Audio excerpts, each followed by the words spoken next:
Robah mindsetnya, ibu robah sedikit bu. Ustadz tolong bantu saya didik anak saya.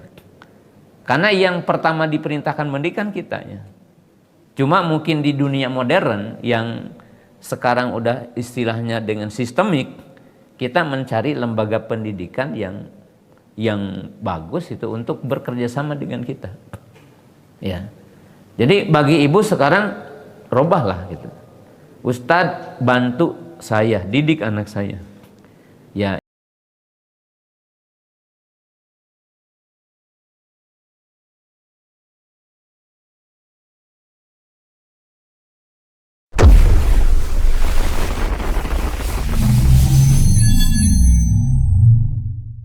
Alhamdulillah hamdan katsiran thayyiban mubarakan fi kama yuhibbu rabbuna wa yardah. Asyhadu an la ilaha illallah wahdahu la syarikalah wa asyhadu anna Muhammadan abduhu wa rasuluh. Wassalatu wassalamu ala Rasulillah wa ala alihi wa ashabihi wa man tabi'ahum bi ihsanin ila yaumiddin, amma ba'du. Ya ayyuhalladzina amanu taqullaha haqqa tuqatihi wa la tamutunna illa wa antum muslimun. Para ibu yang dimuliakan Allah Subhanahu wa taala, pemirsa MGTV dan para pendengar Radio Riyadul Jannah di mana saja berada. Pertama marilah kita untuk senantiasa bersyukur kepada Allah Subhanahu wa taala yang senantiasa menganugerahkan kepada kita banyak nikmat, terutama nikmat iman, nikmat Islam. Nikmat kita diberikan kesehatan sehingga pada kesempatan pagi siang yang berbahagia ini kita dapat berkumpul bermajelis ilmu di masjid, lupa saya namanya, lupa lah, nggak apa-apa. Dalam kajian khusus untuk para ummahat ya di Yogyakarta. Di kesempatan pagi hari ini kita ibu membahas tentang peran seorang ibu terutama atau peran orang tua mendidik sampai akhir hayat ya. Itu judulnya.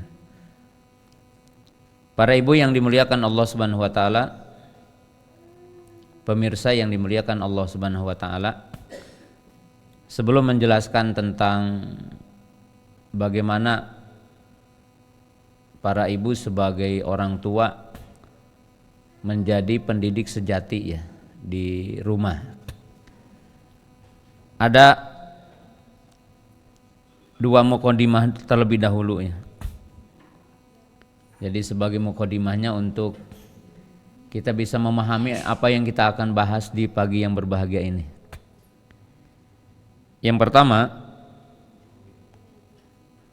ada salah seorang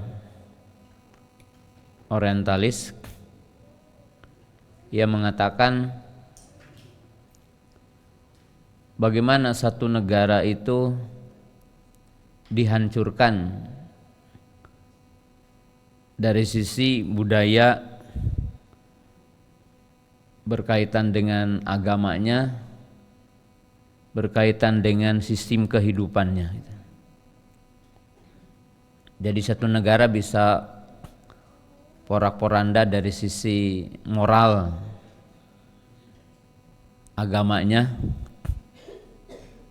itu melalui tiga hal. Yang pertama, menghilangkan peran keluarga dalam pendidikan. Padahal kalau kita di Indonesia ada satu prinsip yang digagas oleh penggagas di dunia pendidikan yang mungkin para ibu sejak kita yang seumur dengan saya mungkin pernah belajar di SD dulu. Penggagas pendidikan adalah Ki Hajar Dewantara ya. Itu menyebutkan ada trisentra pendidikan itu. Nah, trisentra pendidikan ini rumah, sekolah, dan lingkungan masyarakat. Nah, salah satu hancurnya satu negara, mungkin moralnya, budayanya itu akan hancur itu dengan 3 langkah. Yang pertama, hilangnya peran keluarga dalam pendidikan. Tapi bagaimana hilangnya peran keluarga dalam pendidikan? Yang paling pokok itu menghilangkan peran ibu dalam pendidikan. Itu yang paling pokoknya. Sehingga di zaman hari ini, mohon maaf kalau seorang wanita atau seorang ibu ditanya, Bu, mungkin ditanya, Ibu profesinya apa? Kalau menjawab ibu rumah tangga itu merasa aib ya. Jadi kalau tidak menyebutkan profesi kita yang sangat wah, itu merasa aib ya. Kalau dikatakan ya saya sebagai ibu rumah tangga, itu mungkin dianggap aib. Padahal ya mau jadi presiden, mau jadi bupati, mau jadi gubernur, mau jadi seorang direktur, tetap saja jadi ibu rumah tangga itu bagian terpenting dalam kehidupannya, kan gitu. Nah, dari pintu yang pertama inilah gitu ya, bahwa merusak satu tatanan kehidupan itu, bagaimana kaum wanita itu dilupakan dari profesi yang paling pokoknya adalah menata rumah tangga. Dan ini tidak menafikan bahwa wanita punya peran, wanita juga boleh bekerja. Jadi tidak berarti kalau ketika wanita itu berperan sebagai pengelola rumah tangga, tidak berarti wanita tidak boleh kerja itu. Tetap ya. Apalagi di dunia milenial sekarang itu ya, media. Nah, yang kedua, jadi ada tahapannya, mungkin nanti digabungkan untuk bisa dipahami. Yang kedua, yaitu merusak sistem pendidikannya. Di antara bentuk merusak sistem pendidikan itu yang sangat penting bukan hanya kurikulum gitu ya. Tetapi dunia pendidikan hari ini sama, bahwa profesi jadi guru kurang diminati dan profesi jadi guru kurang dihormati gitu. Kan kalau orang jadi guru, mungkin hari ini juga banyak ya orang yang tidak merasa wah ketika orang jadi guru gitu. Jadi dianggap profesi jadi guru itu bukan profesi yang dikatakan berbasis masa depan. Kemudian juga penghormatan kepada guru, khususnya kita di Indonesia, memang tidak seperti di negara-negara maju. Nah, dapat dibuktikan bahwa upah guru kan kecil ya untuk kita di Indonesia. Yang kedua, bisa dibuktikan Bu, mohon maaf, dan saya juga sebagai praktisi pendidikan memang mengerikan. Di Indonesia ini yang terjerat pinjol, pinjaman online itu 48% guru. Jadi yang terjerat pinjol ternyata guru gitu. Kan ini jadi memang kalau kita bahas Indonesia 2045 Indonesia emas atau 2045 adalah generasi emas, kalau seperti ini mungkin yang ada adalah Indonesia cemas gitu. Yang ada adalah generasi cemas gitu. Ini memang problem Bu, problem. Bahkan ya kalau kita sekolah kan pinginnya gratis itu ya, walaupun memang kalau kewajiban pemerintah harus menggratiskan pendidikan. Yang ketiga, yaitu hilangnya role model, hilangnya suri tauladan. Jadi hilangnya suri tauladan di tengah-tengah umat Islam, di tengah-tengah generasi milenial gitu. Karena mungkin yang harus diperhatikan oleh para ibu, bahwa anak-anak kita mungkin udah tidak kenal siapa Aisyah, siapa Umar, siapa Khadijah gitu. Karena anak-anak kita mungkin sekarang ya dengan dunia media ini yang dilihat ya Korea gitu ya, yang dilihat ya, kalau anak-anak yang diingat mungkin ya pemain bola Ronaldo, Messi, dan semisalnya gitu ya.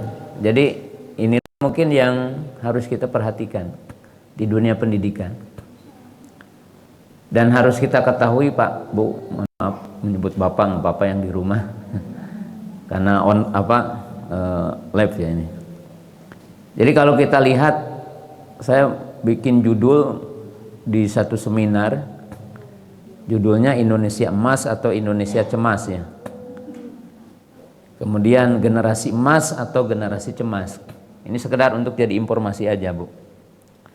Dan memberikan motivasi kenapa ibu harus menjadi guru di rumah ya. Jadi kalau berdasarkan data statistik yang sekarang judi online, judol ya, bahwa uang masyarakat Indonesia itu tersedot oleh judi online dan uangnya ada di luar itu sekitar 600 triliun. Jadi uang bangsa Indonesia itu tersedot sama judi online 600 triliun. Makanya sekarang yang namanya pasar-pasar di Indonesia ini agak sedikit kurang ya pembeli, karena memang uangnya nggak ada gitu. Tapi bukan itu yang paling pokok, Bu. Saya menginformasikan dan data ini data valid. Itu 80.000 yang terjerat judi online itu anak kecil umur di bawah 10 tahun. Jadi anak-anak TK, SD itu sekitar 80.000, sekitar 22% itu terkena judi online. Jadi oleh sebab itu ibu-ibu harus hati-hati. Anak yang suka main game bola, game ini gitu ya, itu kemungkinan tanpa diketahui oleh kita itu main judi online itu.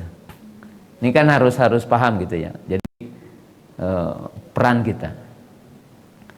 Kemudian yang kedua contohnya apa? Gen Z dengan narkoba. Itu kelas 12, kelas 3 SMA atau kelas 12 itu dikatakan 23% itu terjerat narkoba gitu. Bukan hanya mabuk ya, kalau mabuk mungkin itu angkanya akan lebih besar. Ini yang narkoba itu 23%. Jadi dalam arti kalau ibu itu lalai, sekolah biasa gitu lalai, itu sangat rentan sekali ya. Kemudian Gen Z dengan seks bebas. Di kota-kota besar itu 62% tidak perawan. Nah ini kan hal yang harus kita tahu ya. Sebagai ibu, sebagai orang tua tentang kondisi hari ini. Tentang kondisi hari ini. Makanya satu negara itu ya tadi, bagaimana dihancurkan. Satu, hilangnya peran keluarga dalam pendidikan. Kedua, ya, dihancurkan tentang pendidikan, bukan hanya kurikulumnya, tetapi sekarang orang jadi guru mungkin tidak guru sejati gitu ya. Kemudian role model yang hilang, jadi suri tauladan yang hilang. Kan ini satu hal yang perlu dipahami oleh setiap orang tua ya. Itu mungkin mukadimah pertama ya. Yang kedua, ini khusus untuk para ibu. Saya bicara dengan ibu-ibu kan. Para ibu yang dimuliakan Allah Ta'ala, ada 3 profesi bagi setiap wanita yang ibu-ibu harus betul-betul paham profesi ini. Dikatakan oleh para ulama, al-mar'atu hiya al-um, wal mar'atu hiya zaujah, wal mar'atu hiya murabbiyah wa muallimah. Jadi ibu ini punya 3 profesi yang tidak mungkin tidak terlewati. Satu, wanita itu profesinya apa? Jadi ibu gitu. Kecuali ya ingin mengikuti jejak beberapa negara, sekarang ada wanita-wanita yang tidak ingin nikah. Ya kalau nikah berarti akan jadi ibu kan ya. Yang kedua, wanita itu semuanya jadi istri. Jadi berperan sebagai istri. Dan yang ketiga, ibu berarti seorang guru, seorang mudaris, mudarisah, muallimah, murabiyah, semuanya. Tapi dalam bahasa saya, catat dengan tinta emas, dua profesi tidak ada lembaga pendidikannya. Nggak ada S1 jadi istri, nggak ada S1 jadi ibu ya. Jadi ibu kan jadi ibu, jadi istri, jadi guru. Dua profesi ini, jadi ibu, jadi istri, nggak ada perguruan tingginya. Ya kalau jadi guru kan masih ada. Dulu ada SPG, sekarang udah perguruan tinggi S1, S2, S3, profesor, ahli pendidikan ya.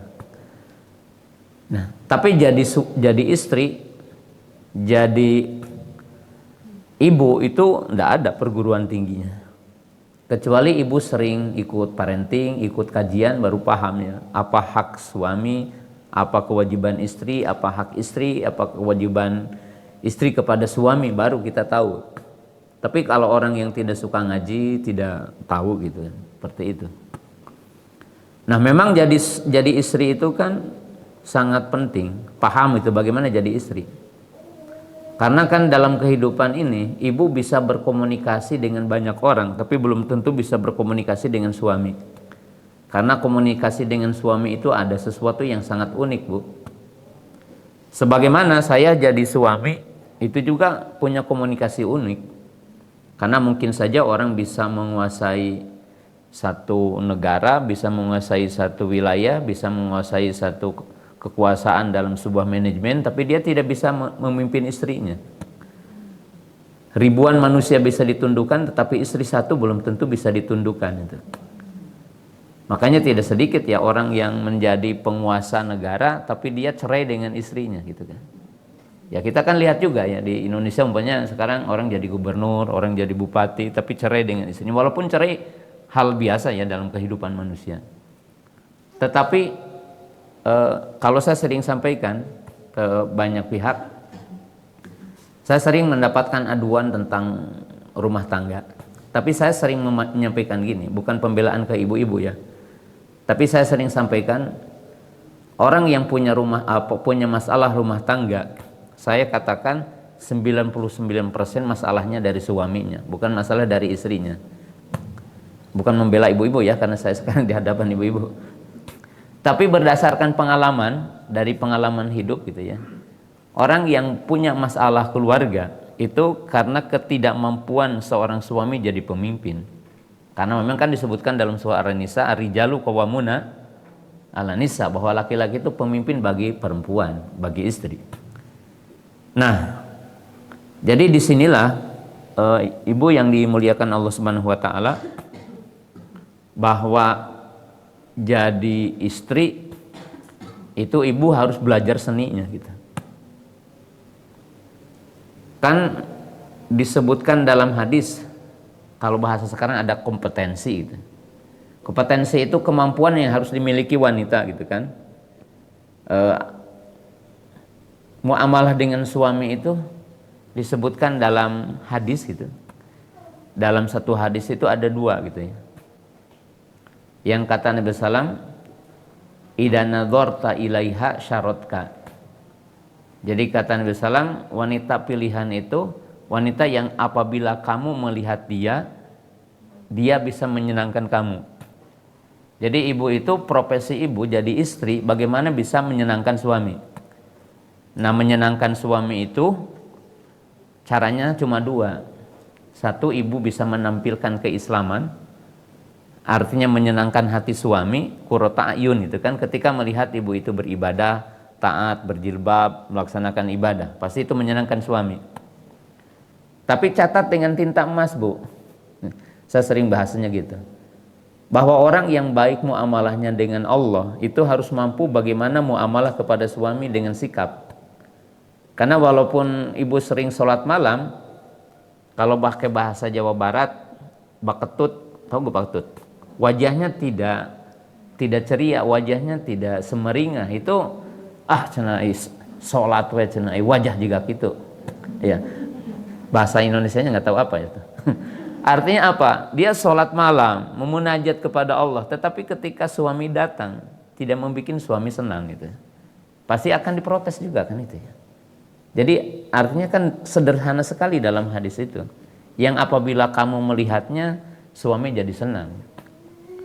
Makanya ya, ibu boleh gitu untuk berdandan, boleh untuk pakai kosmetika yang sederhana yang suami bisa menyenangkan. Penampilan gitu. Gaya bahasa dan sebagainya itu dipelajari kan. Tapi kan hatta di pesantren kita sunnah itu kan jarang-jarang juga anak-anak diajari komunikasi gitu ya. Makanya saya sering sampaikan ke bidang kurikulum di lembaga pendidikan Islam, mestinya anak-anak kita itu belajar bagaimana komunikasi kan. Karena menurut para ahli itu kan kesuksesan orang itu dari hasil komunikasi, itu sangat penting. Ya. Jadi itu kompetensi pertama. Kompetensi yang kedua, kata Nabi SAW, yang apabila kamu pergi, kan itu ya, apabila kamu pergi, maka kamu merasa nyaman. Kenapa? Karena dia mampu menjaga harta kamu dan mampu menjaga dirinya. Itu berarti wanita yang tidak serong. Ya wanita yang ketika di rumah itu menjaga dirinya. Kan sederhana sekali ya, dalam hadis itu yang dinamakan kompetensi ataupun yang dinamakan akhlak seorang wanita. Itu untuk menjadi seorang istri. Untuk menjadi seorang ibu, kan jadi ibu. Jadi ibu itu dalam Quran dihormati sampai ibu itu kan wajib ditaati dan wajib dihormati melebihi untuk menghormati bapak. Jadi kita sebagai anak kan menghormati ibu lebih daripada menghormati bapak. Sampai Nabi SAW mengatakan umuk 3 kali ya. Baru setelah itu adalah bapamu. Nah, jadi ibu gitu. Jadi ibu itu merupakan profesi yang paling agung. Ada bahasa ya, semua orang yang sukses dalam sepanjang sejarah, kisah-kisahnya adalah berkaitan dengan ibu gitu. Allah Ta'ala mengkisahkan Nabi Musa, itu kan tidak dengan bapak yang duda gitu, mohon maaf ya. Tapi Allah Ta'ala mengkisahkannya dengan seorang ibu wanita ya. Allah Ta'ala mengkisahkan Nabi Musa, sosok ibu. Ya. Kemudian kalau kita lihat Nabi SAW juga yatim, bahkan beliau ditinggal mati oleh bapaknya ketika masih dalam rahim gitu ya. Dan dibesarkan oleh seorang ibu. Kemudian kalau lihat sejarah sahabat Pak, Bu, itu Abdullah bin Abbas, Anas bin Malik, Abu Hurairah, semuanya adalah bersama dengan ibu. Dan ibu, tipikal ibu, sederhana saja saya kasih contoh dalam hadis itu. Kompetensi ibu yang paling pokok apa? Jadi yang namanya ibu, yang ibu itu pasti akan mewariskan akhlak, mewariskan budi pekerti, mewariskan mental gitu ya. Itu ibu yang seperti apa? Ibu yang seperti apa? Kita lihat 3 hadis saja yang menunjukkan seorang ibu yang itu dalam sejarah. 1, ibu itu punya nilai kasih sayang. Nah, yang ini hari ini Bu agak kurang gitu. Jadi nilai kasih sayang bapak-bapak hari ini lebih besar ketimbang ibu-ibu hari ini. Padahal di dalam sejarah itu, ibu-ibu itulah yang paling pokok. Nah, ibu-ibu sekarang kan lebih cerewet ya, maaf ya. Lebih banyak marahnya. Makanya saya sering sampaikan, ibu-ibu ini cepat tua. Kenapa? Karena sehari itu berapa kali marah gitu ya.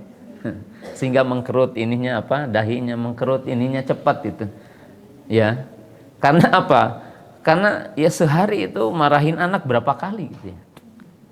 Nah, tapi saya akan menyajikan ya contoh-contoh sederhana.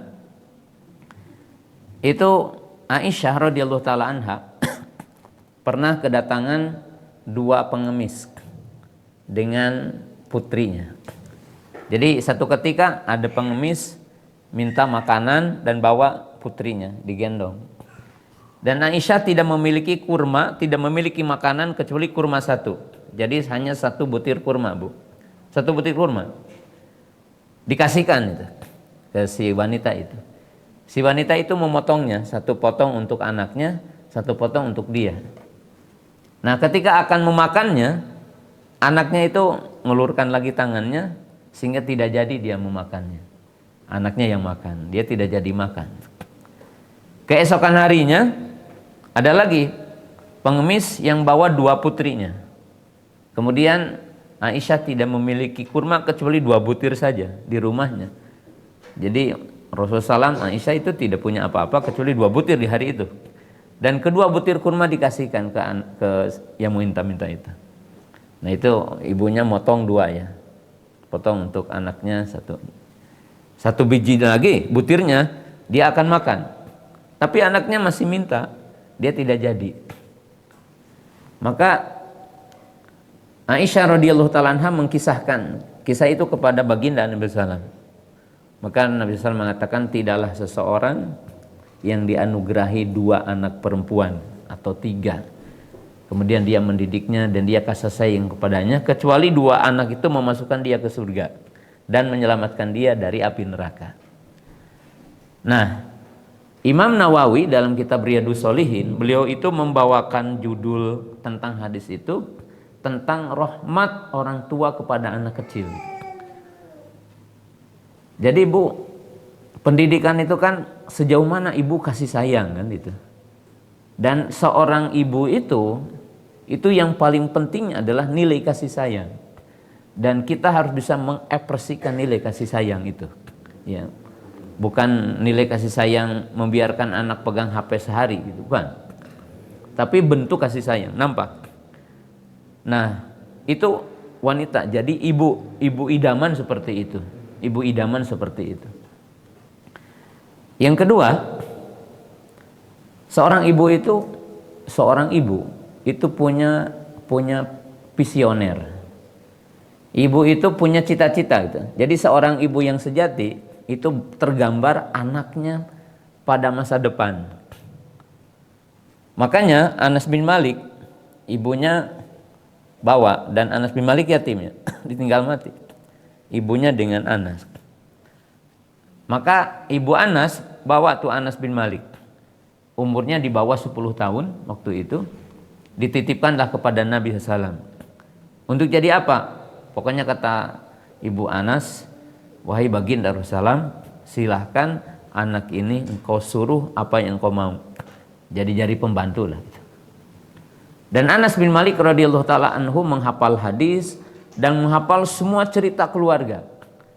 Makanya kalau berkaitan dengan masalah keluarga, salah satunya Anas bin Malik. Bagaimana sikap kepada Aisyah, bagaimana sikap kepada sejumlah istrinya, sikap kepada cucunya, sikap kepada anaknya. Anas bin Malik yang paling banyak meriwayatkan. Jadi Bu, seorang ibu itu punya ekspektasi gitu. Seorang ibu itu punya cita-cita untuk anaknya. Ya. Jadi selalu berharap anaknya begini. Itu nilai ibu ya. Nilai ibu. Jadi nilai seorang ibu itu orang yang merasa khawatir dengan masa depan anaknya. Jadi kalau seorang ibu cuek gitu, itu bukan ibu gitu. Ya. Sampai kekhawatiran itu Bu, bukan hanya memang agamanya sih. Seorang ibu itu kan sampai kesehatan anak gitu. Perhatian kepada anak itu besar, dan itu nilai-nilai yang secara umum ya bagi seorang ibu. Itu yang dijabarkan mungkin sederhana dalam sejarah. Jadi sederhana dalam sejarah. Contoh, sejumlah sahabiah itu membawa anaknya untuk ketemu dengan Nabi SAW. Jadi bukan hanya untuk didoakan. Nah, kasih contoh ya. Ada seorang ibu, anaknya masih kecil, belum sampai 10 tahun, umur di antara 7 tahun. Dibawa oleh ibunya dan disuruh berbaiat. Kata wanita itu, kata sahabat itu, ya Rasulullah SAW, baiat anak ini. Kan ada baiat yang untuk jihad, baiat untuk taat, baiat untuk tidak maksiat. Nah ini dibawa anak ini kepada Nabi SAW. Tapi Nabi SAW yang penuh dengan rahmat apa? Kata beliau, tidak layak untuk dikasih beban dulu. Jadi tidak dibaiat Bu. Karena belum layak untuk mendapatkan taklif, untuk mendapatkan kewajiban, untuk mendapatkan satu tekanan. Ya. Apa yang dilakukan oleh Nabi SAW? Diruqyah anak itu dan didoakan. A'udzu bikalimati tammah min kulli syarri ma khalaq. Allahumma faqihhu fiddin. Jadi Nabi SAW meruqyah anak itu. Nah, jadi Bu, seperti inilah ekspertis seorang ibu, dan seperti inilah seorang ibu itu yang punya kekhawatiran kepada anaknya kita. Kan kalau kita lihat Bu, nilai rahmatnya seorang ibu atau induk hatta dalam binatang itu beda dengan seorang ya jantan, seorang bapak. Nilai kasih sayangnya itu kita lihat burung gitu. Kan tidak ada burung jantan yang cari makanannya. Tapi burung betina itu mencari makanan, kemudian menyiapkan itu sarang, kemudian menjaganya. Nah, makanya Bu tanya aja sekarang, ibu punya nilai itu enggak kepada anak itu? Nilai kasih sayang, nilai rasa khawatir, dan nilai harapan itu mesti ada pada seorang ibu. Kalau ibu lihat dalam Al-Quran, ketika Nabi Musa alaihissalam lahir, Nabi Musa, maka ibu Nabi Musa itu punya kekhawatiran yang sangat tinggi terhadap ancaman anaknya. Karena kan waktu itu Firaun laknatullah memproklamirkan untuk apa? Memproklamirkan untuk membunuh setiap anak, kan gitu ya. Maka dia khawatir, lalu Allah Ta'ala memberikan ketegaran kepada hati Nabi Musa, kepada hati ibu Nabi Musa, sehingga dilemparkan ke sungai, kemudian diambil sama istri Firaun laknatullah. Dan itu bentuk ibu. Nah, itu sangat penting Bu. Nah, yang terakhir yang ini bahasan kita ya. Ibu sebagai guru. Nah, ini kan ya.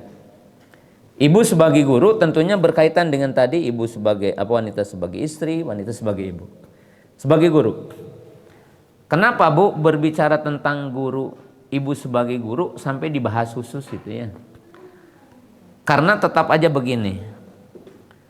Cobalah rasakan. Banyak guru yang bisa mengajar di sekolah, tapi dia tidak bisa ngajar di rumah. Benar gak? Banyak guru ya, sekarang gini ya. Guru kalau ngajar satu kelas berapa? Minimalnya 25 siswa. Dia sanggup untuk mendeteksi minat bakat anaknya ya. 20 itu sampai dia punya angket ya, dideteksi. Kalau sekarang kan ada istilah analisis diagnosis. Jadi menganalisis dulu anak ini, dianalisis kemampuannya. Tapi coba aja, ibu punya anak berapa rata-rata? Sekarang yang sama saya. 2, 3, anak saya 9 Bu. Anak saya 9 ya, anak saya 9, 7 perempuan, laki-laki 2, dan sedang kuliah di Jogja 2 di sini. Makanya saya sekalian nengok anak saya ke sini, sekalian kajian gitu. Jadi anak saya ada di sini 2, perempuan dua-duanya, dan kuliahnya di Muhammadiyah di UMY, alhamdulillah. Itu belum tentu ya. Orang yang bisa mengajari banyak orang di luar itu bisa mengajari anaknya di rumah. Jadi ngajar satu anak lebih sulit ketimbang ngajar 25 anak. Ngajar 2 anak lebih sulit ketimbang ngajar 100 anak. Bahkan kan kalau jadi guru, contoh ya, ada nggak jadi guru dia bilang repot aku ngajar? Nggak, dia udah profesi. Tapi kalau ibu-ibu di rumah, aduh saya mah 1 aja anak nih repot gitu ya. 1 anak saja kita mengatakan repot, dan kita mungkin ke suami, oh enak-enak aja kamu itu kerja cuma ngurusin tentang laporan, aku di rumah ini tiap hari direpotin sama anak gitu ya. Nah makanya ini momen-momen yang kita harus paham ya, bahwa ibu memang guru gitu kan, ibu jadi guru. Nah ketika ibu paham jadi guru, bagaimana sih jadi guru yang baik di rumah gitu. Nah ini mungkin bahasan terakhir yang kita bahas ya. Ada beberapa poin yang harus dipahami oleh kita bersama. Ya saya juga guru di rumah ya. Dan ibu jelas guru. Yang pertama, ibu harus memahami bahwa mendidik anak adalah ibadah gitu. Jadi bukan cuma-cuma Bu. Jadi pahami dulu. Mendidik anak itu ibadah gitu. Dan pahalanya besar Bu. Mendidik anak itu ibadah. Kenapa mendidik anak ibadah? Sebutkanlah alasannya ada 3. Jadi kenapa ibu mengatakan mendidik anak ibadah? Katakanlah alasannya ada 3. Yang pertama, karena memang Allah memerintah kita di surah At-Tahrim. Ayat berapa itu? Ya ayyuhalladzina amanu qu anfusakum wa ahlikum naro. Di mana Allah Ta'ala berfirman, wahai orang-orang yang beriman, jagalah diri kamu dan keluarga kamu dari api neraka. Ya, kan dalam ayat ini Allah memerintahkan kita untuk mendidik anak. Berarti kita diperintah gitu. Ya kalau diperintah berarti apa? Ibadah. Ya, itu adalah ibadah. Ya. Bahkan saya sering begini, Bu. Kalau saya di tahun pertama atau ketika masuk, tidak boleh ada orang tua yang bilang, Ustadz titip anak saya gitu. Jadi saya memprotes tuh. Kalau ada ibu atau bapak, Ustadz titip anak saya. Kata saya, enak aja nitip-nitip anak. Kalau nitip anak itu kan berbahaya. Sampai ada di sebuah lembaga pendidikan, anaknya itu di boarding school, nggak pernah bayar, nggak pernah apa-apa ya. Ketika diklarifikasi ke orang tuanya, Ustadz kan udah titip kemarin katanya. Jadi titip semuanya. Nah, untuk merubah mindsetnya, ibu robah sedikit, Bu. Ustadz tolong bantu saya didik anak saya. Karena yang pertama diperintahkan mendidik kan kita ya. Cuma mungkin di dunia modern yang sekarang udah istilahnya dengan sistemik, kita mencari lembaga pendidikan yang bagus itu untuk bekerja sama dengan kita. Ya. Jadi bagi ibu sekarang robahlah gitu. Ustadz bantu saya didik anak saya. Ya, yang semestinya menjadikan anak bisa wudu, bisa sholat kan kita. Kan dalam hadis dikatakan muru auladakum bisolati fi sab'in wadribuhu fil asyarah. Kata Nabi sallam, didik anakmu 7 tahun untuk sholat. Ya, perintah didik. Kemudian kalau tidak sholat di umur 10 tahun boleh ya diberikan pembelajaran dengan memukul yang tidak menyakiti. Artinya memukul bukan untuk menodai dia atau mendolimi, tidak, tapi memberikan rasa takut kepada dia agar ibadah kepada Allah. Nah, ini yang pertama, bahwa ibu itu diperintahkan untuk mendidik. Yang kedua, mendidik anak itu sama dengan bagian dari berdakwah kepada Allah. Yang kata Allah Ta'ala, wa man ahsanu qawlan mimman da'a ilallah. Ya, itu. Jadi ibu mendidik anak bagian dari berdakwah, dan kita diperintahkan berdakwah. Dan berdakwah otomatis yang pertama kepada keluarga. Tapi ada poin yang ketiga yang sangat penting untuk ibu menjadi motivasi. Bahwa mendidik anak itu termasuk amal jariah yang akan terus mengalir, dan salah satu amal yang bisa meningkatkan derajat kita di surga, Bu. Maka dengan itu, Bu, jangan ibu pernah mengatakan aku letih mendidik anakku. Ibu juga jangan meminta timbal balik dari anak dari hasil kita mendidik. Jangan ada kata-kata nanti ya nak kalau udah kerja kamu perhatikan ibu gitu ya. Tidak usah kata-kata itu. Karena anak soleh, soleha itu tanpa diminta akan pasti dia ingat sama kita. Nah, jadi mendidik itu termasuk amal jariah yang akan mengalir. Saya bacakan sepotong hadis saja. Sab'atu asya'in yajri sawabuhu alal abdi wa huwa fi qabrihi. Ada 7 amalan yang pahalanya akan mengalir kepada seorang hamba walaupun seorang hamba itu udah di kuburan. Nah, dari yang 7 itu Nabi SAW mengatakan apa? Waladan solihan tarokahu. Di antara 7 amalan yang akan mengalir itu adalah anak yang soleh yang dia tinggalkan. Jadi artinya gini sederhana. Kalau anak ibu katakanlah punya anak 10, gambaran lah gitu. Anak 10 ini sholat setiap hari 5 kali, wudu 5 kali.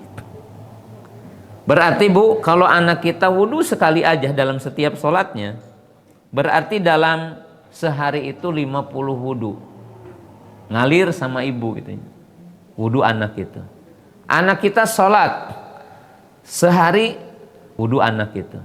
Anak kita sholat sehari, jangan qobliyah ba'diyah sholat malam. Sholat wajib aja. Sehari 5 kali. Berarti 50 sholat mengalir kepada kita. Jadi kalau ditanya pahala yang mana, amal yang mana yang lebih besar dari mendidik anak itu. Karena akan mengalir kepada kita. Makanya Bu, jangan ngeluh ke suami karena berat di rumah mendidik anak ketika suami tidak ada. Karena itulah akan mengalir. Coba Bu, anak kita istighfar sekali aja. Karena saya unik juga, anak saya nomor 9, umurnya 5 tahun itu di TK. Dia suka sholat, walaupun sholatnya juga belum bacaan, itu ya sholat aja gitu. Tapi setelah sholat itu subhanallah, subhanallah, subhanallah, alhamdulillah gitu ya, ikutnya. Kemudian setelah zikir subhanallah akbar la ilaha illallah, dia istighfar. Dia mengatakan Rabbi gfirli wali walidayya warhamhuma kama rabbayani shaghira. Ya hafal tuh. Bayangkan anak kita istighfar setiap kali sholat 1 kali aja, berarti 50 dosa kita setiap hari terhapus. Itu kalau kita sadar bahwa pendidikan itu amal kita. Kemudian yang kedua, karena mengangkat derajat kita di surga. Itu ya, di sisi yang ketiga ini gitu kan. Yaitu yang akan mengangkat derajat kita di surga. Bu, pengen tahu nggak? Surga itu kan 100 tingkatan ya. Surga itu 100 tingkatan. Lalu ada hadis Abu Hurairah riwayat Imam Bukhari, innallaha la yarfa'u darajatal abdi fil jannah. Qala anna hadza qala bistighfari waladikala. Jadi dikisahkan dalam hadis Abu Hurairah itu bahwa Nabi SAW bersabda, benar-benar Allah akan mengangkat derajat seorang hamba. Di mana? Di surga. Ada orang di surga tiba-tiba dapat derajat yang tinggi. Lalu dia bilang gini, kalau aku ingat-ingat dengan amalku di dunia, dengan sodakohku, dengan jihadku, aku tidak sepadan mendapatkan derajat ini. Tapi dijawab, Bu, ini hasil istighfar anak-anakmu dan amal-amal soleh anakmu yang bisa mengangkat kamu ini derajatnya. Jadi kalau kita lihat hadis ini gitu kan, apa sih yang menghalangi ibu-ibu semangat didik anak gitu ya? Ya. Apa yang menghalangi bagi ibu merasakan nikmat mendidik anak? Kan ini sangat penting untuk ibu paham ya. Ya. Jadi poin yang pertama, mendidik anak itu ibadah. Yang kedua, apa yang harus tahu tentang pendidikan? Sesuai dengan judulnya. Mendidik anak tidak terbatas tempat, waktu, dan tidak terbatas umur. Jadi mendidik anak itu jangan ibu hitung dengan waktu, jangan ibu hitung dengan umur anak, dan tidak terbatas dengan tempat. Nah, poin kedua ini sangat penting, Bu, untuk dipahami sih. Gimana sih ibu mendidik ya? Agar mendidik itu menjadi enjoy, anaknya enjoy, ibunya enjoynya. Seperti apa? Nah, ini sangat penting. Pertama, mendidik anak itu selamanya. Jangan ada pertanyaan gini, Ustadz, anak saya kan udah pada nikah, apa saya masih wajib mendidik? Ustadz, anak saya kan udah di pesantren, apakah saya tetap mendidik anak saya? Jawabannya, mendidik itu selamanya. Mau anak kita udah nikah, mau anak kita udah punya cucu, selama kita ada dan anak kita ada, disitulah kita ada kewajiban untuk mendidik. Buktinya apa? Lihat surah Al-Baqarah ayat 133 ya. Am kuntum syuhada idh hadara Ya'qubal mautu idh qala li banihi ma ta'buduna min ba'di qalu na'budu ilahaka wa ilaha abaika Ibrahim wa Ismaila wa Ishaqa ilaha wahida wa nahnu lahu muslimun. Dalilnya adalah kisah Nabi Ya'qub alaihi salam. Allah berkata, Allah berfirman, coba perhatikan oleh kalian tentang kisah ketika Sakratul Maut datang kepada Ya'qub. Nabi Ya'qub kumpulkan tuh anaknya, anak dan cucunya, bertanya dipastikan, apa yang kalian akan sembah setelah aku meninggal dunia? Maka serempak anaknya mengatakan, aku akan menyembah ilah, ya, ilahmu dan ilah nenek moyangmu Ibrahim, Ismail, Ishak. Ilah yang satu dan kami berserah diri kepadanya. Coba kalau kita sekarang apa? Sakaratul maut, nak hati-hati sawah yang di sana, gitu. Nak hati-hati kebun yang di sana, nak hati-hati sawit yang di sana, nak hati-hati tuh toko yang di sana. Wasiat sampai mati dunia, gitu ya. Tapi beda, Nabi Yakub alaihissalam mengingatkan ketika sakaratul maut tentang apa yang akan terjadi besoknya, gitu. Nah, coba yang kedua kita lihat, Nabi SAW memperhatikan Fatimah setelah menikah dengan Ali, dan menantunya pun diperhatikan. Sampai Nabi SAW itu memperhatikan, ini Ali radhiyallahu taala anhu, kebetulan miskin Bu Ali itu. Fatimah radhiyallahu taala anha itu sampai kepalan.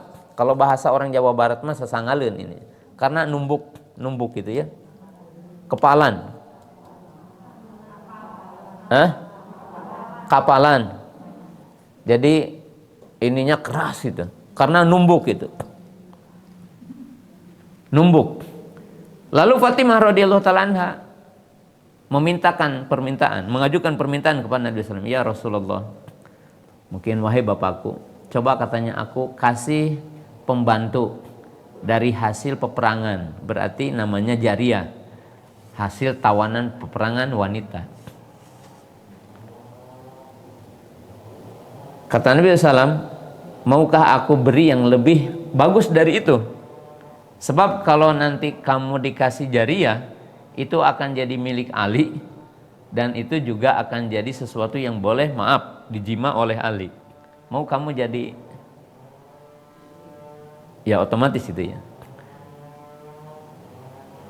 Lalu Nabi SAW memberikan satu pilihan, mau nggak? Kalau dikasih ini juga ada katanya, tapi mau nggak diberi yang lebih baik? Apa katanya? Subhanallah 33 kali, Alhamdulillah 33 kali, Allah Akbar 33 kali, La ilaha illallah 1 kali. Kontinyukan dalam setiap sholatmu, maka Allah akan memberikan kekuatan kepadamu. Maka Fatimah radhiyallahu ta'ala memilih itu. Lalu beliau mendawamkan zikir itu setiap sholat. Lalu dia berkata, demi Allah, setelah aku mendawamkan, mengkontinyukan zikir ini, hilang katanya ini, dan aku tidak capek lagi. Tapi kita bicaranya bukan hanya keutamaan zikirnya. Kita kan ngambil judul kita, bahwa Nabi SAW itu memperhatikan putrinya walaupun udah menikah.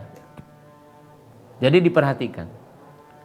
Bahkan kadang-kadang investigasi, sok pasea tara, ini orang Sunda, suka bertengkar enggak? Dicari tahu. Satu ketika investigasi tidak tahu Fatimah juga, Ali tidak tahu. Dicari, ternyata Ali nggak ada di rumah. Oh ini ada sesuatu katanya. Dicari, ternyata Ali radhiyallahu ta'ala ada di masjid, ngerajuk pundung kata orang Sunda. Mana nih Ali?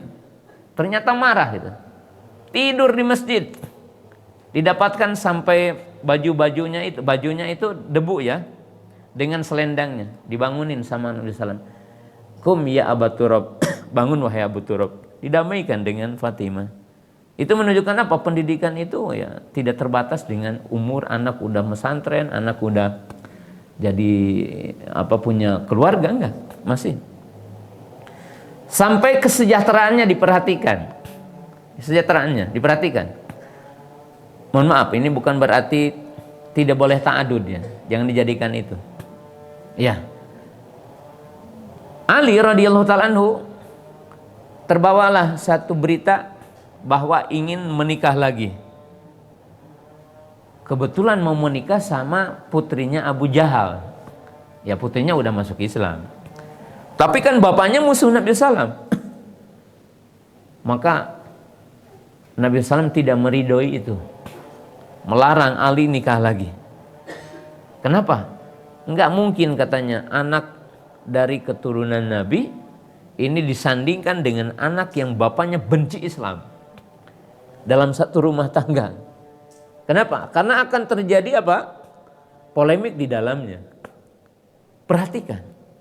Tapi Bu, bukan jadi dalil ibu-ibu setuju kalau gitu Ali saja tidak ta'adud, jangan. Itu mah keliru istimbatnya. Dan ibu-ibu juga jangan dijadikan contoh saya yang tidak ta'adud ya. Karena saya bukan segala contoh gitu. Iya, karena masalah mau nikah 2, mau nikah 3 itu adalah sesuai dengan kemampuannya, sesuai dengan kebutuhannya ya. Ya kalau saya masih cukup dengan 1 piring ya 1 piring kan itu. Orang yang tidak cukup 1 piring ya harus 2 piring makan kan sama seperti begitu. Dan itu hidup. Ya. Tapi yang sangat penting Bu di situ memberikan pelajaran bahwa orang tua itu memperhatikan anak dalam semua dimensi kehidupannya. Tidak berarti anak udah nikah, wah udah kamu lah gitu. Enggak. Kita masih punya punya kewajiban. Kemudian yang kedua, tidak terbatas dengan tempat Bu.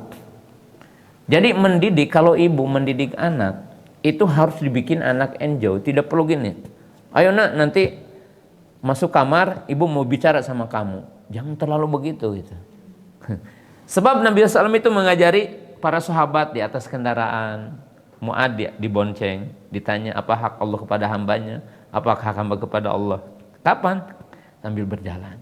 Jadi ibu harus bisa enjoy dengan anak gitu. Abdullah bin Abbas dituntun begini. Sambil berjalan dipegang tangannya, ini wa'alikum bi kalimatin. Aku akan ajari kamu dengan beberapa kalimat. Salamat al Aqwa diajarin ketika makan. Ketika waktu itu Salamat bin Aqwa belum tahu adab makan. Belum tahu adab makan. Ya, tiba-tiba bahasa Indonesianya agak sulit ya saya. Tapi bahasa Sunda ada bahasanya. Ngarongkong. Ini kalau satu nampan di depan orang apa ngambilnya gini? Menjangkau. Ya, menjangkau masih umum gitu. Tapi ada bahasa yang menunjukkan sesuatu. Tiba-tiba Salamat bin Aqwa itu mengambil yang di depan Rasul. Ndak sopan gitu ya, ndak itu. Ya. Maka Nabi SAW memegang tangannya, mengatakan, "Ya bunayya, wahai anakku, samillah wakul biyaminik wakul bimayalik." Kata Nabi SAW, wahai anakku, enggak dimarahin, kamu ini enggak. Nabi SAW pegang tangannya, wahai anakku, makan bismillah dulu dengan tangan kananmu, makan yang di depanmu. Kata Salamat bin Aqwa, demi Allah, aku sampai tua tidak pernah menyelisih 3 adab makan ini. Kan kalau sekarang kita masih mungkin jangankan orang biasa, kiai, ajengan, habib gitu ya, makan dengan tangan kiri ya. Banyak gitu. Kenapa? Karena tidak terbiasa. Tapi Salamat bin Aqwa diajari oleh Nabi SAW waktu kecil. Itu sampai beliau mengatakan, demi Allah, dalam hidupku aku tidak pernah menyelisihi dari 3 adab ini. Baca bismillah, tangan kanan, dan tidak mengambil di depan orang. Ini menunjukkan bahwa pendidikan itu ada dalam semua dimensi kehidupan. Jadi ada dalam semua dimensi kehidupan. Ini yang kedua. Yang ketiga, cepat ya, sampai jam berapa saya tidak tahu jadwalnya. Iya, nanti saya mungkin 5 aja ya, ini baru 2 biar cepat. Yang ketiga, di antara poin yang penting, yang sangat penting untuk pendidikan, bahasanya apa? Kun solihatan li abnaik. Jadilah ibu jadi orang yang soleh untuk anakmu. Jadi ibu yang dimuliakan Allah Subhanahu wa taala, ya. Jadikanlah diri orang yang soleh karena kita punya harapan untuk anak kita. Nah, lihat surah An-Nisa ya, pada ayat yang ke-9 ya, Allah Subhanahu wa taala berfirman, waliyahsyalladzina law taraku min khalfihim dzurriyyatan di'afan khafu 'alaihim falyattaqullaha waliyaqulu qaulan sadida. Setiap orang itu ada gundah ya dengan masa depan anak. Ima gundah dengan agamanya, waduh nanti masa-masa yang begitu dahsyat fitnah, kita gundah ya. Kemudian terkadang juga setiap orang manusiawi, kita gundah dengan ekonomi anak kita. Kalau orang kita miskin, aduh gimana ya anak kita nanti, kalau saya aja seperti ini gimana anak. Tapi tidak sedikit juga orang yang kaya, anaknya masih kecil, dia gundah juga. Nih warisan saya gimana nanti gitu kan ya.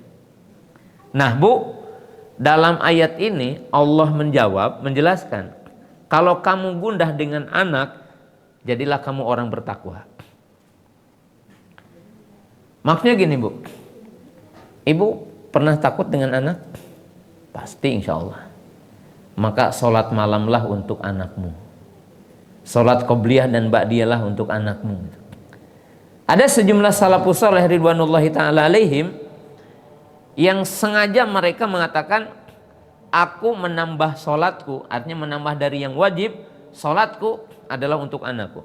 Dan jika aku ini malas, mau qobliyah mau ba'diyah agak malas, maka diingatkan, ingat kalau kamu ingin anak kamu adalah baik setelahmu, maka hendaklah engkau itu sabar untuk melakukan ibadah hari ini untuk anakmu.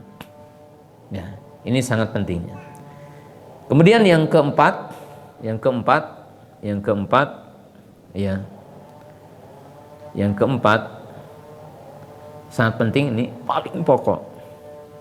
Sohib abnaik.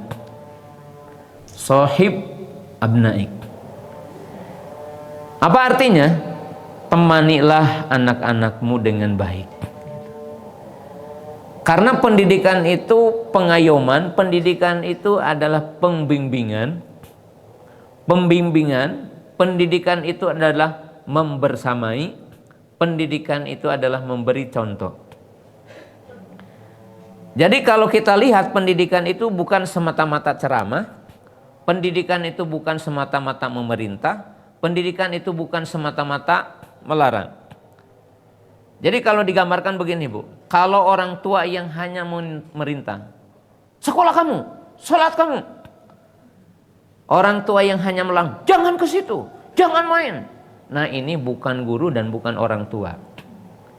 Itu mah tukang parkir gitu.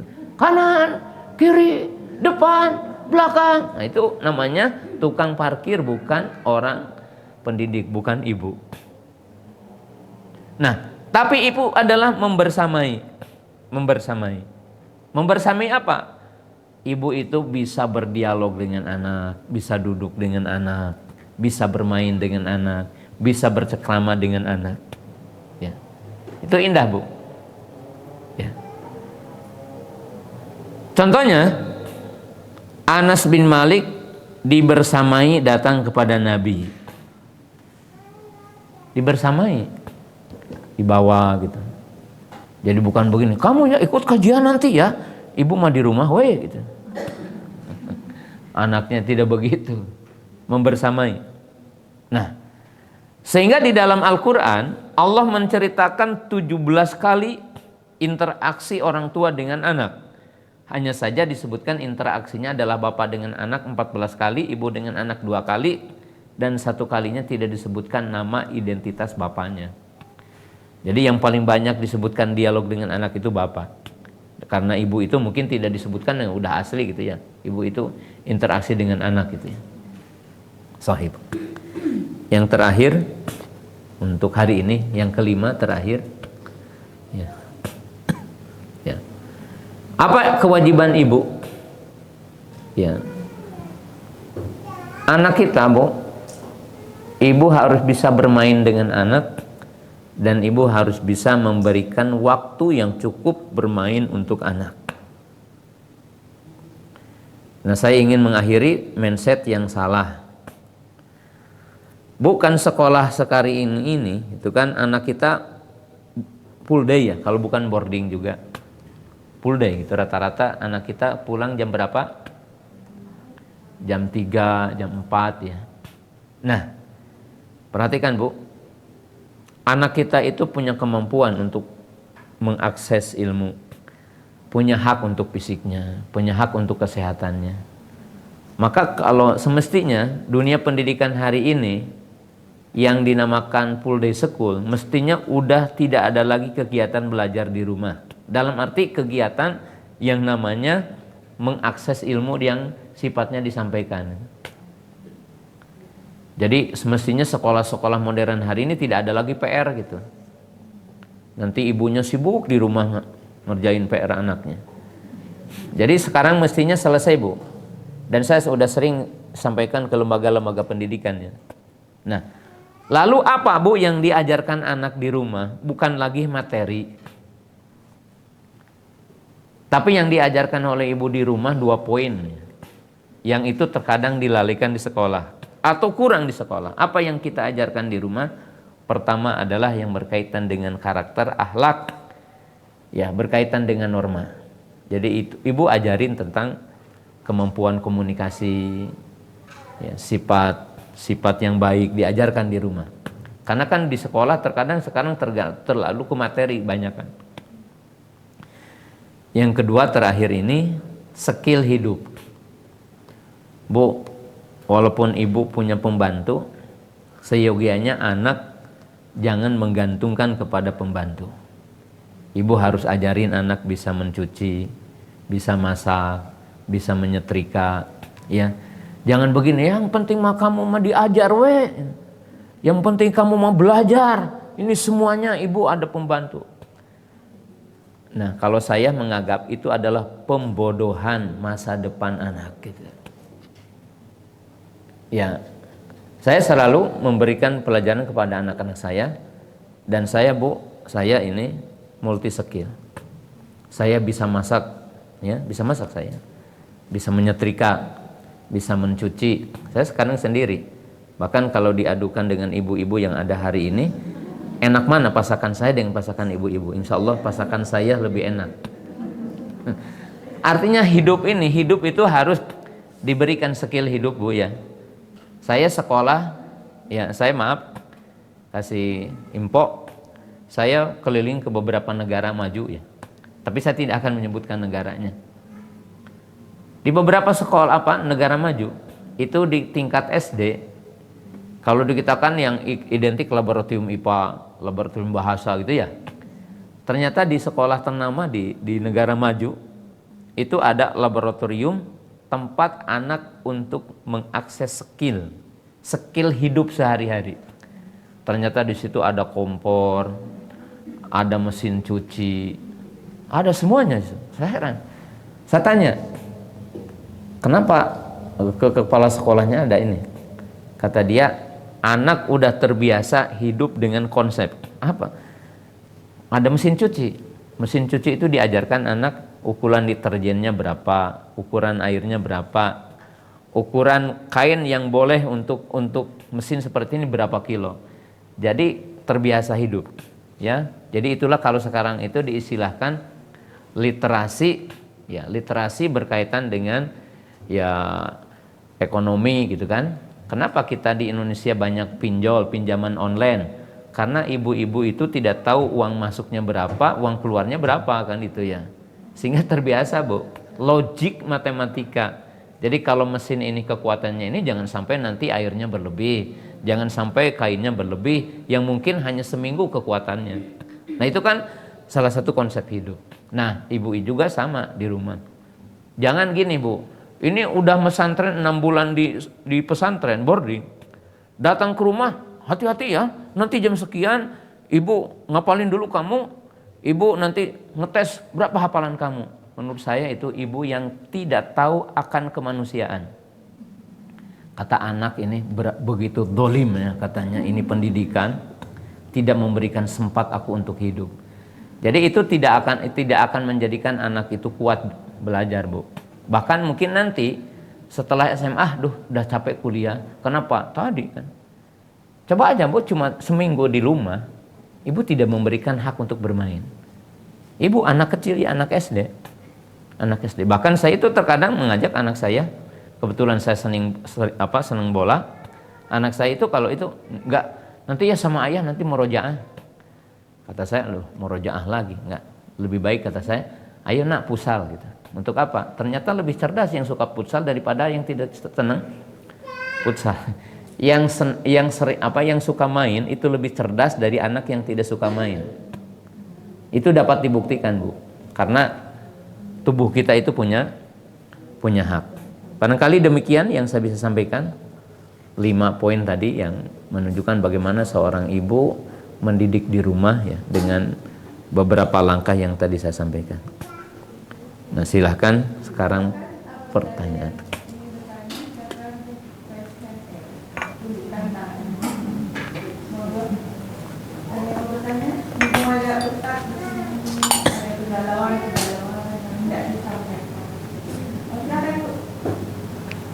Iya, Bu, silakan.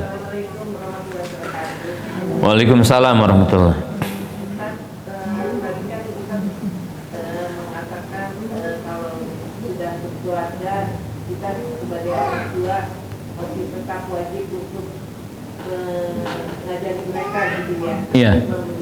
Nah, tapi di lain sisi kalau misalnya kita punya anak perempuan sudah menikah, kemudian itu kan Hak suaminya. seakan-akan kita mencampuri, karena kan dia sudah punya Iya, iya. suami. Gimana ya Ustaz caranya? Iya. Kalau mendidik beda dengan mencampuri urusan rumah tangga itu. Nah, yang keliru itu mencampuri urusan rumah tangganya. Contoh ginilah, banyak ibu gitu yang mengendalikan anaknya sampai suaminya tidak bisa mengendalikan istrinya. Gitu. Ya seperti mengatur, jangan begini gitu ya. Ke suami begini itu keliru ya. Tapi memberikan pijakan untuk bagaimana kamu kepada suami dengan agar kamu baik, gitu. Bagaimana kamu mendidik anak, bagaimana kamu hidup, itu tetap. Yang tidak boleh itu mencampuri hal-hal yang esensial berkaitan dengan sikap berumah tangga. Ya. Ya mungkin banyak ya, terkadang betul bahwa orang tua sampai di rumah lah gitu. Ya, salah satu contoh lah, saya punya anak 9 dan waktu itu kan anak 9 berderetan ya. Contohnya di rumah itu namanya anak banyak tidak serapi ketika kita tidak punya anak ya. Kalau ibu punya anak 2 beda dengan punya anak apa? 9. Berarti kan kalau makan juga ya, contoh ya. Ketika makan berarti kan 9 piring ya. Kalau 3 kali berapa? 27 piring per hari. Jadi kalau istri sekarang membersihkan piring itu tidak cepat seperti yang 2 anak, kemudian orang tua datang-datang ke rumah, ini kok berantakan kayak gini. Nah itu yang kadang-kadang menjadi tidak nyaman gitu ya. Jadi bukan begitu gitu. Yang dimaksud mendidik itu tidak begitu. Tapi kalau mengarahkan begini. Nah, coba ajarkan kepada anak kamu, setiap anak setelah makan cuci sendiri. Itu kan bagus itu. Tapi kalau tiba-tiba memarahi hal-hal yang kadang berbeda gitu kan dengan apa yang di kita, itu yang kadang keliru. Atau mungkin banyak juga, kenapa menantu paling berat hidup bersama mertua? Mohon maaf ya, sama kan semua ya, ibu-ibu juga merasakan itu.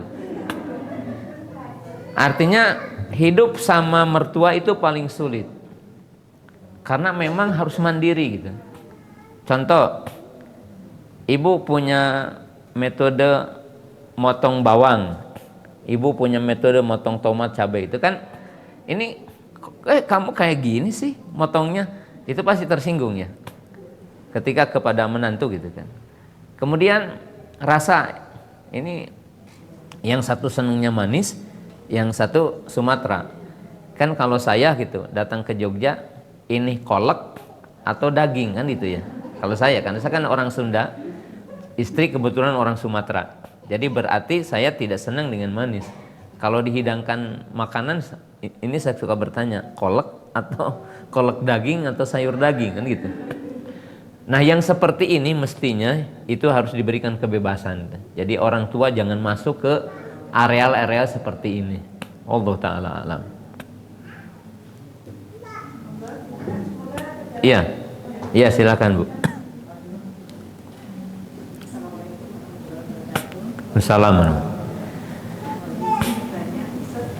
Bagaimana untuk menangani atau membimbing anak kami yang sedang usia remaja, yang mereka sedang mencari jati diri dia tapi belum masih, kalau anak sekarang masih galuan, masih gampang terpengaruh oleh lingkungannya, sedangkan sekarang itu berat sekali ya, dari game, terus ada pornografi yang disaksikan di game, terus banyak hal. Tetapi saya sendiri sebagai ibu itu masih kurang sekali ilmunya, dan mengendalikan emosi juga masih kurang. Terima kasih. Iya, ada 3 hal yang sama-sama harus kita miliki ya untuk saya sebagai bapak, sebagai pendidik dalam rumah tangga ya. Memang ada kewajiban satu, kita harus sadar bahwa kita itu jadi guru di rumah, berarti harus tahu ilmu mendidik. Makanya seyogianya di kajian-kajian ibu-ibu itu harus ada parenting pendidikan gitu ya. Karena kan dalam surah Luqman itu Allah berfirman, laqad ataina Luqmanal hikmata an yashkurulillah. Jadi Allah memberikan hikmah dulu kepada Luqmanul Hakim untuk mendidik. Ya, jadi kita harus belajar lah, belajar itu. Jadi itu kewajiban. Ya belajar itu kan, belajar pendidikan itu contoh yang sederhana, memahami tentang periode perkembangan anak. Ya, jadi paham gitu perkembangan anak. Contoh, kenapa anak ini suka ngebantah? Ya santai aja, Bu. Oh, ini kelas 2 SMP. Oh, ini lagi seneng gitu. Kemudian tiba-tiba suaranya kenceng gitu ya. Bahkan mungkin ya wak gitu ya. Kalau saya kan udah hidup begitu. Anak ibunya ngomong sekali, anaknya gitu. Saya sering ke istri saya bahkan itu. Tenang gitu. Itu anak kita sedang berkembang dan nikmati perkembangannya gitu. Ibu sanggup nggak? Jadi nikmati perkembangannya gitu. Dan berikan ekspresi dari kita.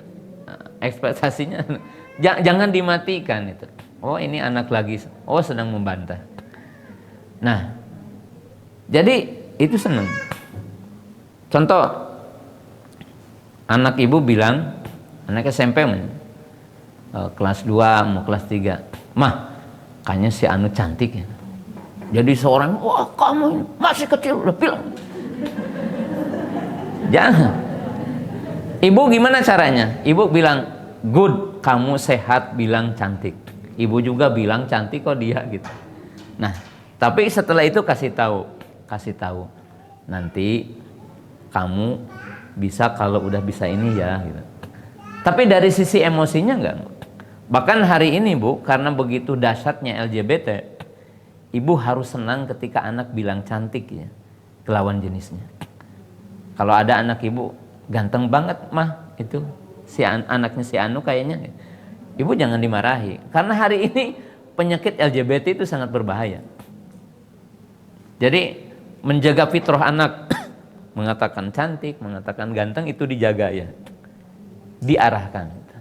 Dan perlu dijaga untuk bisa mengatakan itu. Karena bahaya ya. Kan yang sekarang lagi ramai di Tangerang, predator seks, itu ceritanya kan ternyata udah diungkap dari mulai SMP SMA-nya gitu begitu. Ya. Kemudian ditanya kapan kamu nikah, nanti katanya aku punya ibu. Kemudian ibunya meninggal, kemudian aku masih punya urusan dengan bapak. Nah, baru terungkap sekarang kan itu.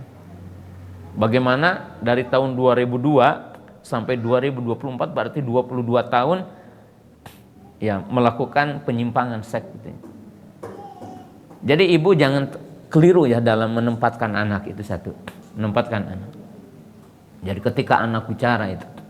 Nah, jadi kita harus paham perkembangan anak. Perkembangan itu kan banyak, perkembangan berpikir, perkembangan fisiknya, perkembangan psikologinya, perkembangan tentang seksnya dan sebagainya, itu ada perkembangannya. Kita harus bisa untuk membawanya. Memang berat sih gitu, mendidik dan kita jadi ibu. Nah, yang kedua, ini tahapan kedua.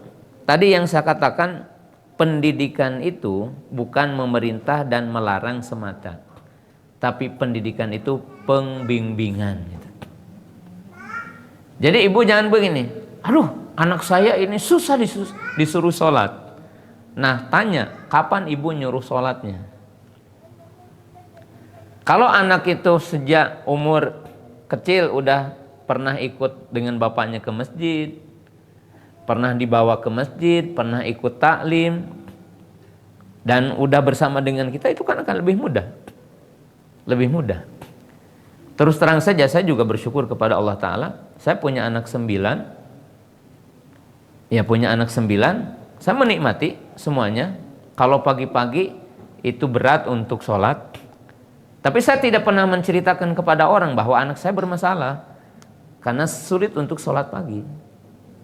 Saya mengatakan saya dikasih karpet merah untuk ke surga dengan anak ini susah bangun. Karena kan dengan susah bangun ibu dapat pahala kan itu.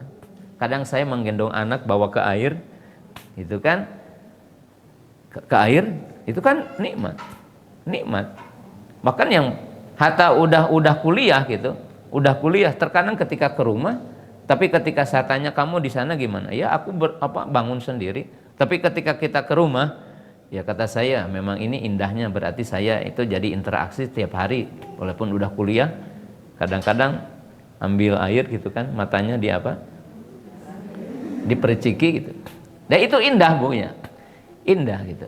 Jadi bukan problem ketika anak itu gitu, bagi kita, karena pembimbingan. Dalam arti saya tidak pernah memerintah anak sholat gitu.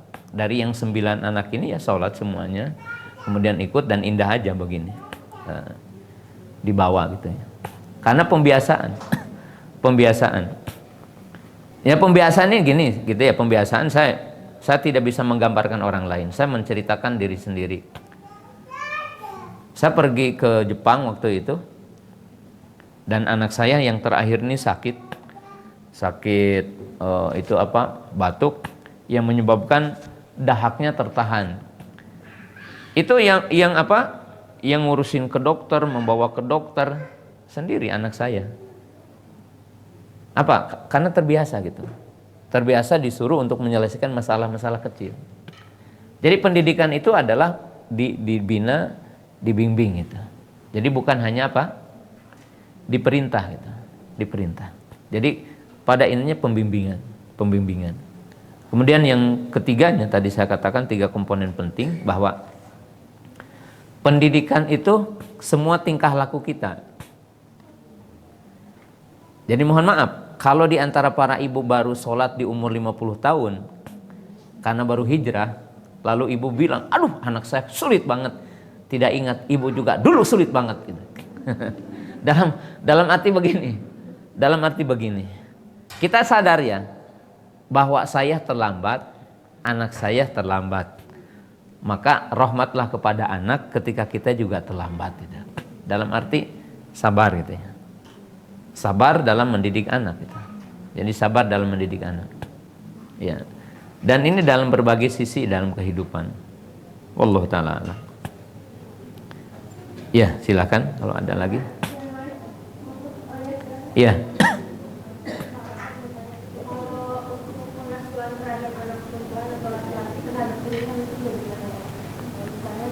Pilihan untuk minat bakat.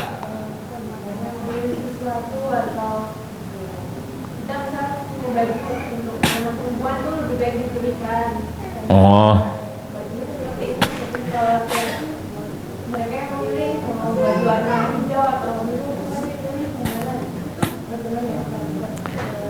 Iya. Tidak demikian ya, bahwa itu ada poin ke-6. Tadi belum disebutkan, saya baru ke-5 ya. Jadi poin yang ke-6, pendidikan itu, di dalam kaidah pendidikan itu lebih kepada dialog dan bukan kepada doktrin. Jadi pendidikan itu untuk melakukan dialog. Ya, pahami ya. Anak itu punya fitrah. Fitrahnya kan ada 8 Bu. Fitrah anak itu, fitrah manusia ya, kalau diungkap, fitrah manusia itu ada 8. Apa aja sih fitrah manusia itu? 1, fitrah iman. Jadi setiap manusia itu ada bekal untuk bisa beriman. Pendidikan adalah menjaga fitrah itu, pendidikan mengeksplor, mengembangkannya. Kedua, fitrah belajar. Fitrah belajar, ya semua orang kan mau belajar. Pak mau kemana, Pak di mana, Pak kenapa ini? Anak kecil udah belajar dari kecil ya. Yang ketiga, fitrah yang berkaitan dengan fisik. Artinya manusia fisiknya akan berkembang ya. dari sisi kekuatannya menggunakannya. Makanya Bu, kalau anak kecil itu coret-coret ke dinding, ibu jangan marah. Alhamdulillah anak saya udah bisa coret-coret. Harus begitu. Kalau anak lempar gelas, jangan marah Bu. Alhamdulillah anak saya udah kuat tangannya, bisa lempar gelas. Tapi diarahkan setelah itunya. Kan ini fitrah. Keempat, fitrah yang dinamakan seksual. Nah, ada anak dari kecil gitu kan. Makanya harus diselaraskan. Anak laki-laki dibawa ya, permainannya ini, perempuan permainannya ini. Kemudian setelah itu adalah linguistik. Fitrah untuk berbahasa. Anak berbahasa dari mulai menyebutkan huruf, menggabungkan huruf, bisa berbicara. Itu kan ada perkembangan ini semuanya. Nah, saya tidak akan menyebutkan 8 semuanya. Nih, poin berikutnya apa? Fitrah yang dinamakan ya istilahnya estetika. Estetika itu fitrah untuk seni. Dan jangan dimatikan itu. Seni. Contoh tadi, perempuan fitrahnya berdandan, memilih pakaian. Salah kalau ada ustadz yang mengatakan anak itu jangan milih pakaian, itu keliru. Karena akan mati estetikanya. Ya. Memilih sesuatu yang indah. Dia juga harus bisa mengeksplor. Sekarang contohnya gini. Kan tidak boleh suami pokoknya saya aja ini rumah mau kayak gimana. Tapi kan nggak begitu. Coba istri mah mau yang seperti apa catnya? Itu kan. Oh, aku mah senangnya ini di kamar aku gitu. Jadi artinya kemampuan berpikir, kemampuan seni itu harus tetap ada. Seni bukan arti harus musik ya, seni kan banyak. Seni banyak. Ya, bahkan anak saya tadi contoh gitu kan. Nomor terakhir itu bisa mengimajinasikan peran. Dia perankan sesuatu dia bisa. Kemudian bisa gambar, aku ya senang ke pantai. Terus dia gambarkan pantai itu, laut, kemudian ada burung-burung yang terbang gitu ya. Kemudian di pinggirnya ada gunung.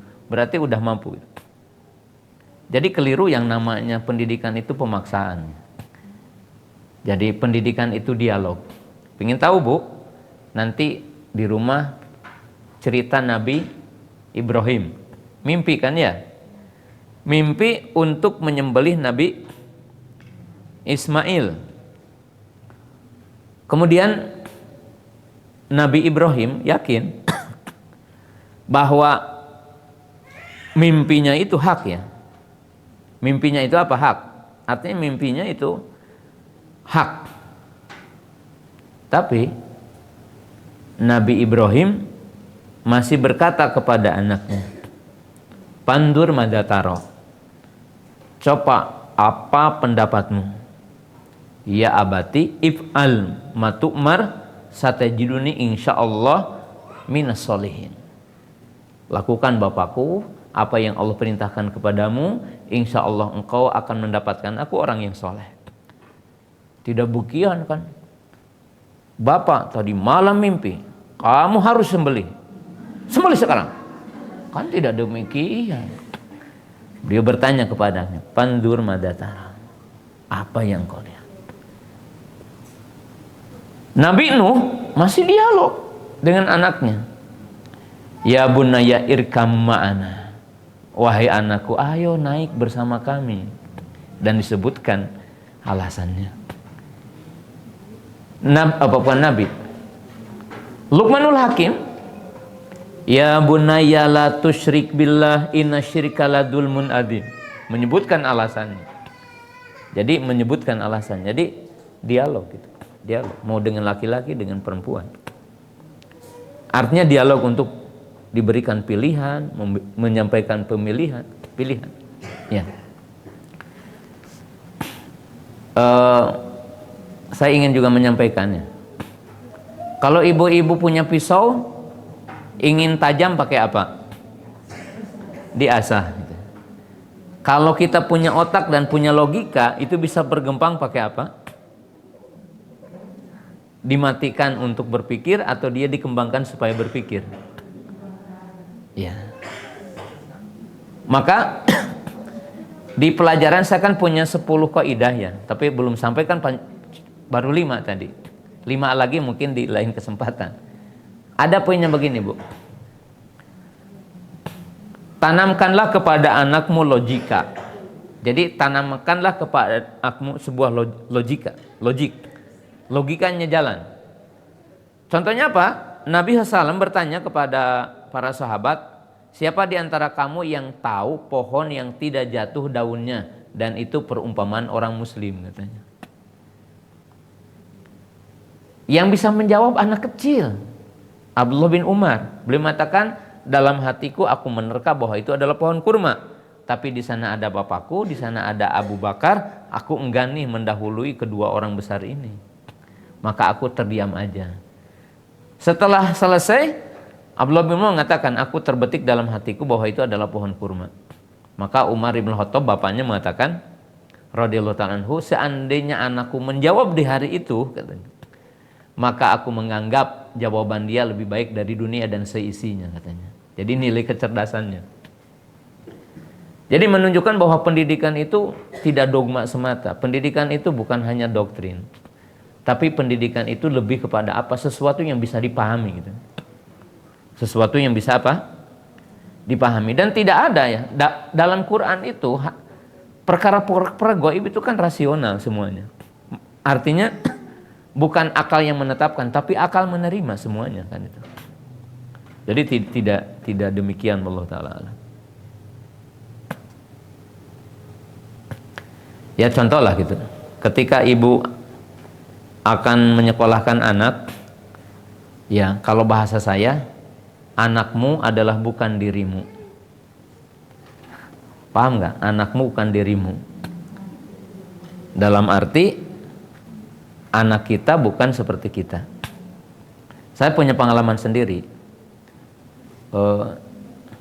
Saya belajar dulu gitu, bisa menghafal gini-gini cepat gitu. Tapi saya tidak pernah tanya ke anak, ya, kamu berapa hafalannya? Saya tidak pernah bertanya itu.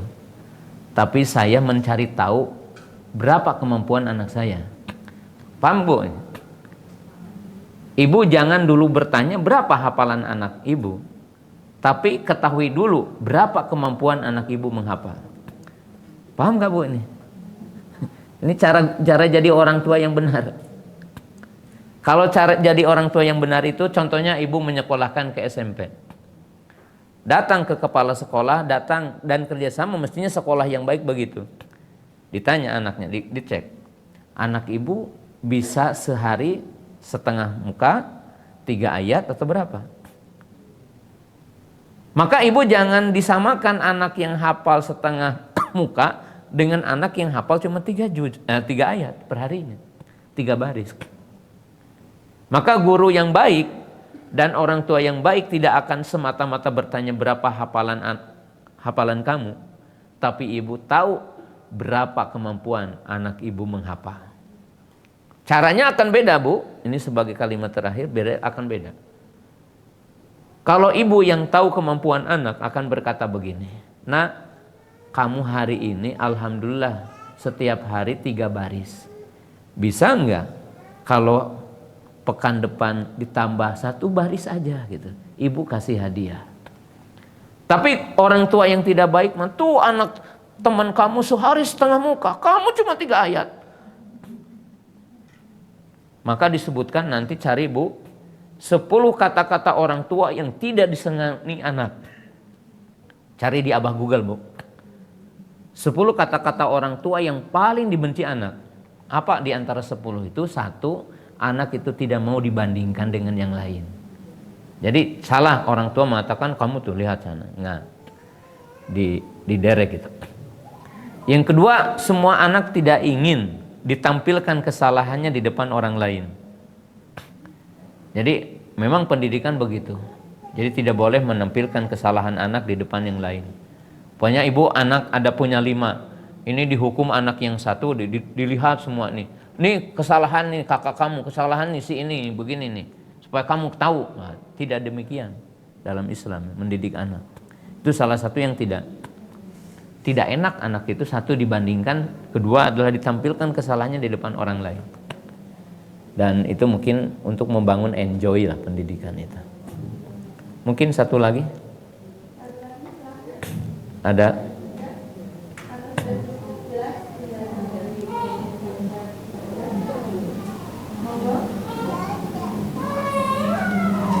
Alhamdulillah sepertinya Iya. mungkin lain kesempatan untuk disampaikan yang 5 lagi. Insya Allah. Iya, terima kasih para ibu. Di kesempatan pagi hari ini saya bisa hadir di tempat ini, dan demikian juga terima kasih ke pemirsa MGTV dan para pendengar Radio Jannah. Yang jelas kembali kepada poin yang sangat penting, mendidik anak adalah ibadah. Dan catat kata-kata saya, siapa yang tidak ingin direpotkan oleh anak ketika kecil, siap-siaplah direpotkan ketika anak udah besar gitu. Jadi yang ibu hari ini tidak sanggup dan tidak mau, siap-siaplah anak itu menjadi beban kita nanti. Di akhirat jadi beban kita kalau nggak mau mendidik anak. Subhanakallahumma bihamdika asyhadu an la ilaha illa anta astaghfiruka wa atubu ilaik. Assalamualaikum warahmatullahi wabarakatuh.